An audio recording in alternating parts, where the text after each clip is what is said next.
Do you want to know how to edit your photos in RawTherapee? If so, you've come to the right place because in just 12 minutes, I'm going to show you the most crucial features of the software so you can make great photos. Let's get started.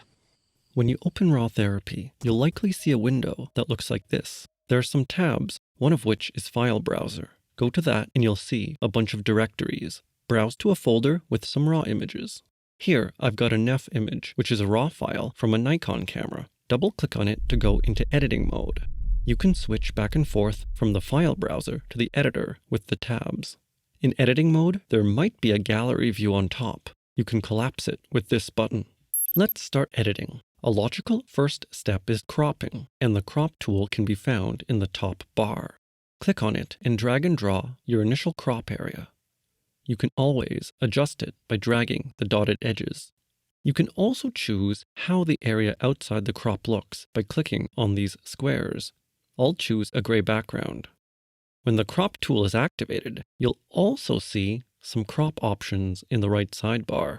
Here, you can change the aspect ratio, but I'll keep it as image, which is 3:2 in this case. Don't be afraid to change it though, and you'll have to if you're making a print. Once you're happy with the crop, you don't have to confirm anything. It's cropped. Anyway, now go to the Exposure tab and open the Exposure module. You'll probably want to adjust exposure on most of your images. This one looks a little dark, so I'll increase the exposure with the Exposure Compensation slider. If you want to see the histogram, open the left sidebar and click on the histogram. Actually, I prefer the Waveform tool, in which case you can make sure your photo doesn't clip, which means not going above the top dotted line. There, that looks good. I'll close the left sidebar for now.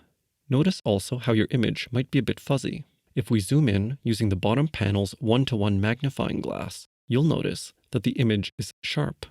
But zooming out to fit using the magnifying glass to the left gives a fuzzy image because RawTherapee renders a low-quality preview to be quick. Anyway, notice that in this exposure section, there are also sliders for lightness, contrast, and saturation.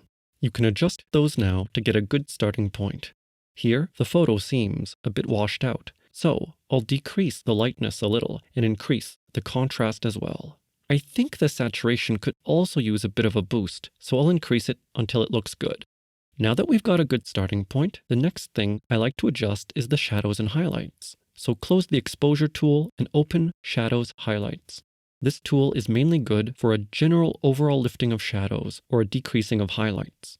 Make sure to turn it on because modules don't turn on by default in RawTherapee, even if you manipulate the sliders.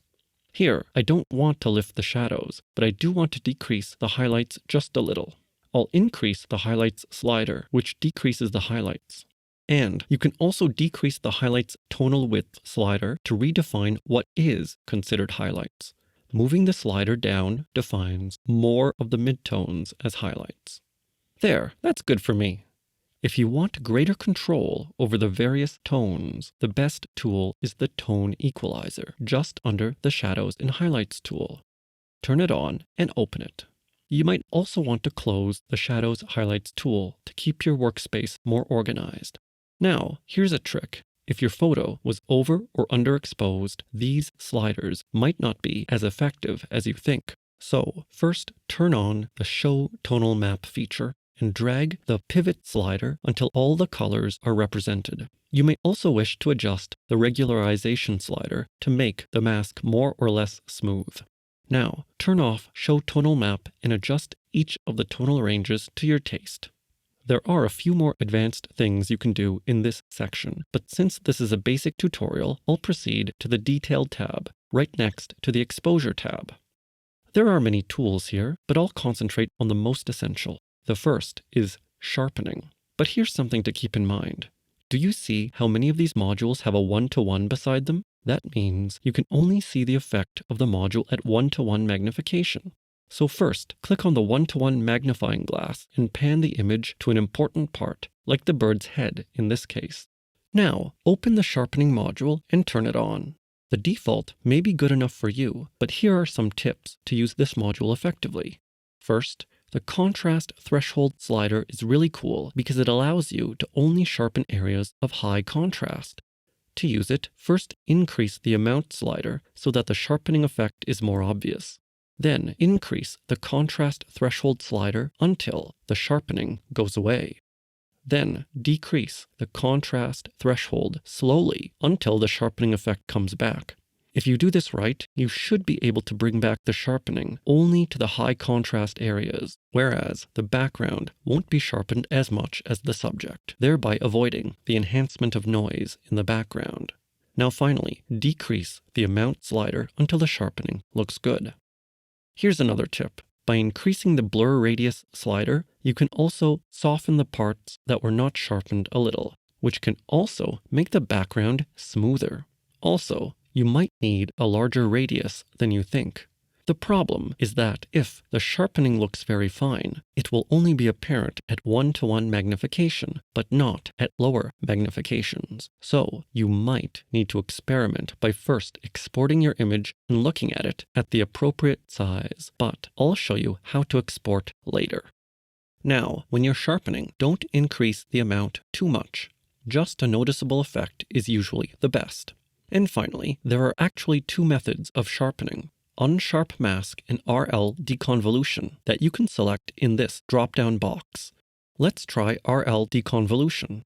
This method can sometimes appear more natural, especially when the image is not zoomed in. But it also produces a more blocky or rough effect, so at larger sizes, you might prefer a more gentle unsharp mask. You'll have to experiment. Okay, that's enough about sharpening. Let's close the sharpening module. The next most important module in this section is the noise reduction module. Open it up and turn it on. There are many cool features of this module, but I'll just show you the most crucial basics. And for the most basic use, just keep in mind the luminance and detail recovery slider. Here's the secret to using them. First, make sure both sliders are at 0. Then increase the luminance slider just enough until an acceptable amount of noise has been removed. Great! Now, if you turn the module off and then on again, you'll notice some detail has been eradicated from the bird. Uh-oh, what do we do?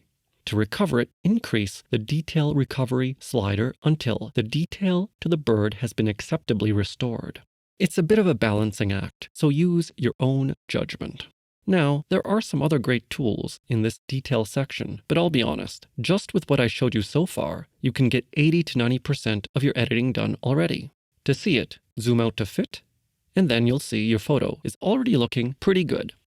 Hey, we're almost done, but we need to move to the Color tab, and the first module you'll typically be interested in here is White Balance. Open it up. It's on by default since white balance must be applied to every raw photo.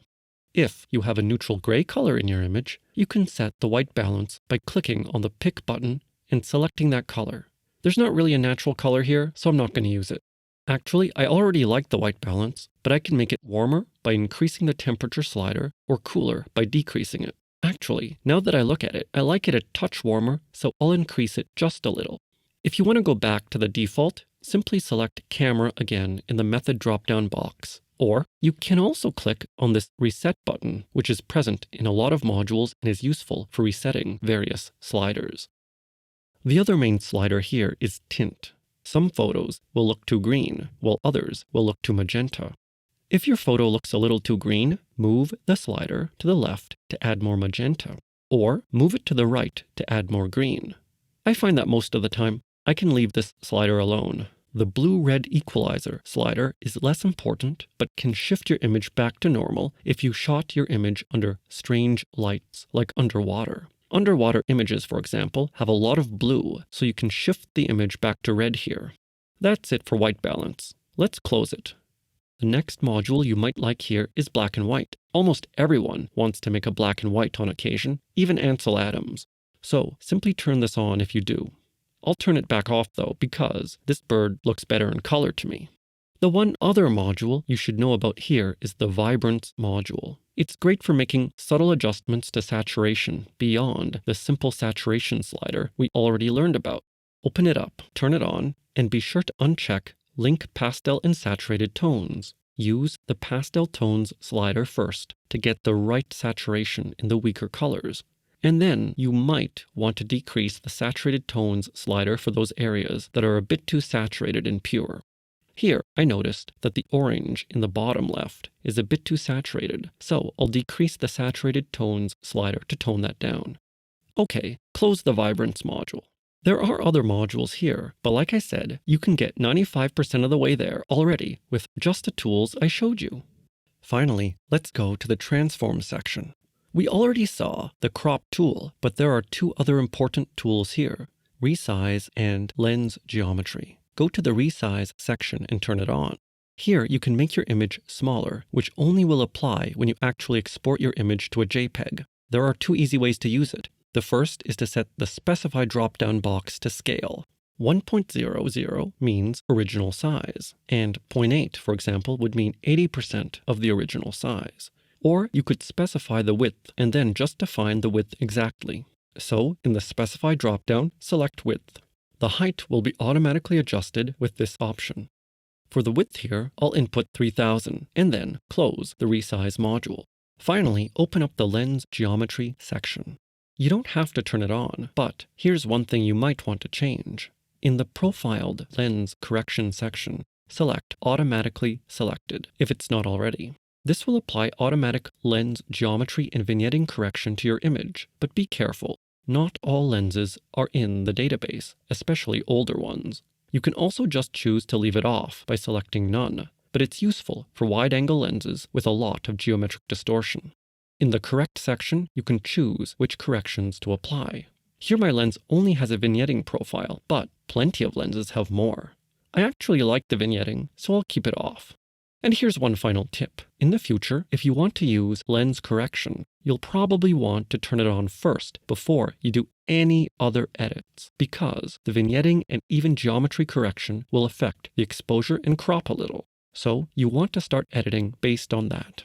Wow, that's it. Now we're ready to export our image. To do so, click on the disk icon in the bottom left corner of RawTherapee or use the keyboard shortcut Ctrl+S.